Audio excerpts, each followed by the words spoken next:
be with you. And with your spirit. A reading from the Holy Gospel according to Mark.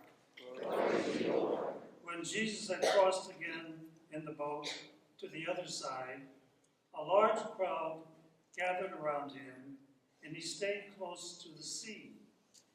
One of the synagogue officials, named Jairus, came forward. Seeing him, he fell at his feet and pleaded earnestly with him, saying, "My daughter is at the point of death. Please come lay your hands on her, that she may get well and live." He went off with him, and a large crowd followed him and pressed upon him. While he was still speaking, people from the synagogue official's house arrived and said, "Your daughter has died. Why trouble the teacher any longer?" Disregarding the message that was reported, Jesus said to the synagogue official, "Do not be afraid, just have faith."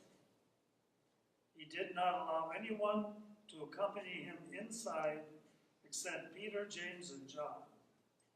When they arrived at the house of the synagogue official, he caught sight of a commotion, people weeping and wailing loudly. So he went in and said to them, "Why this commotion and weeping? The child is not dead, but asleep." And they ridiculed him. Then he put them all out. He took along the child's father and mother and those who were with him, and entered the room where the child was. He took the child by the hand and said to her, "Talitha kum," which means, "Little girl, I say to you, arise." The girl, a child of 12, arose immediately and walked around. At that, they were utterly astounded. He gave strict orders that no one should know this, and said that she should be given something to eat. The Gospel of the Lord. Good afternoon. How are you all doing? Good. You know, it seems a little bit surreal that this is my last Mass with you as your pastor. You know, it's, where did the 31 years go? It just doesn't seem that long, really. I guess if it doesn't seem long, it means we've been having fun. You know, yeah, 31 years. I'll tell you, it's been a long journey together. We've been walking the road together. And I need to say to you before we get to the gospel that you have really helped me grow in my spiritual life over 31 years. I'm really grateful to you for that. And I hope I've helped you grow spiritually also. You know, and the important thing is, you know, I've talked with so many people, you know, who have apparently lost all hope of ever seeing a loved one again or something like that. And, you know, and they don't know what to do. And I say, you know, you can always do the two most important things. What are those? You love them and you pray for them. Those are two most important things you can do for anyone. So keep loving me and pray for me, okay? And I will do the same for you. That's a promise. Okay. Now, I want to leave you with just one thought coming from our gospel today. It's a big one, though, and also a tiny little glimpse of who this person Jesus is. First of all, in our gospel, picture the scene. We got to try to make the gospels real. Here is Jesus crowded around people all over him. And this synagogue official, Jairus, we know his name. Jairus approaches him and says, "Teacher, my daughter is at home and she's close to death. Please come and lay your hands on her so she can get well. Please. He pleaded with her. And did Jesus say no? No. Jesus said yes. And Jesus went with him. Now they're walking toward, Jairus' house. And some people come from Jairus' house to tell him, hey, don't hurry. It's too late. Your daughter is dead. Don't bother the teacher anymore. What kind of news is that? Can you imagine a parent hearing the news like that? Your daughter is dead. What does Jesus say to Jairus? He says, do not be afraid. Just have faith. What? Does that surprise you? Do not be afraid, Jairus. Just have faith. Faith in what? What are you asking of me, Jesus? What do you want me to believe? My daughter is dead. Do not be afraid. Just have faith. Jairus had a ways to come to understand with that, as you and I had the same problem. So they proceeded to the house, and here are all the professional mourners, as they had in those days. When there's a funeral, they hired people to come in and wail and cry and make a lot of noise, And they're all making all that noise. And Jesus walks into the house and says, shut up. What are you doing here? You know what they were doing. What are you doing here? Stop this noise. The child's not dead. Stop it. Get out of here. He threw them all out. Can you picture this scene? Then he takes his 3 disciples, Peter, James, and John, and he invites the mother and the father to join them, and they walk in to the girl's room. There she lies, dead. Now, Jesus walks over to the little girl, 12 years old, takes her by the hand, and says, little girl, I say to you, arise. She wakes up, walks around the room to total astonishment of everyone who was in that room. Wouldn't you be astonished? Wouldn't I be astonished if we were in that room?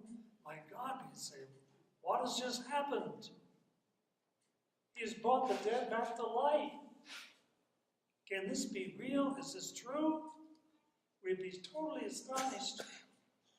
But in the midst of all this wonder, in the midst of all of this astonishment, Jesus says, give her something to eat. In other words, Jesus is saying, hey, this little girl's been on a long journey from life to death and back. She must be hungry.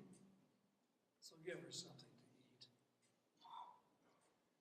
I think Jesus is telling us 2 things in this gospel.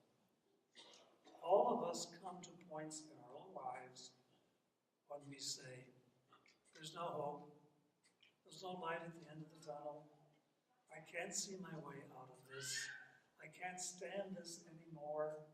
Whatever the situation may be, we've all had those situations in life, and we're going to have more. Those are the times that Jesus is saying to you and to me, do not be afraid, just have faith. And we're going to react, faith in what? Believe what? I see no hope. I see no possibilities here. Do not be afraid. Just have faith. Have faith so deep. It's more than just believing something. It's not like saying, I believe in God the Father Almighty. That's articles of faith. But he's talking about something much deeper than that. It gets down to the level of trust. He's asking for complete, total trust.